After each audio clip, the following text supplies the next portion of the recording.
Велики петок е еден од најтажните, но и најсвети денови во христијанството. Денот кога преку својата жртва Исус Христос ја покажа најдлабоката љубов и простување. Уште е наречен и Распет петок, а се смета за најтешкиот празник во христијанскиот свет, ден посветен на молитва и тишина, кога се слави тајната на крстот и страдањата на Спасителот. Луѓето се собираат на црковни служби, ја бакнуваат иконата на распнатиот Христос и се молат за мир, прошка и надеж. Утринава голем број верници ја посетија црквата Света Петка во Скопско Црниче. Евангелието посветено на распетието Христово го читаше неговото блаженство Господин Стефан. А кога се стемни, дојде еден богат човек од Ариматеја по име Јосиф, кој исто така беше ученик на Исуса.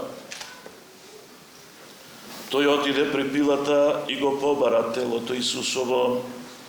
Тогаш Пилат нареди да го предадат телото, а Јосиф, штом го зеде телото, го обви во чиста плаштаница и го положи во својот нов гроб. На Велики петок во црквите се изведува и символичното погребување на Исус Христос, со оставање јајце на Христовиот гроб и целивање на светите икони. Христијаните минуваат под светата плаштеница за здравје и благосостојба. По утринската богослужба, верниците палат свеќи молејки се за спокој и благодат. Па најубав празник за сите македонци. Денеска ништо не сакам да работам.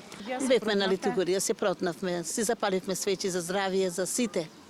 Господ нека дава само здравие и мир. Празник на тагата, на болката. Денеска само се тагува, ништо не се носи. Се протнавте ли под плаштеница? Не можам, јас сум оперирана од кичма и тоа не можам да го направам. Овие празници се празници во кои што треба да се обединиме сите.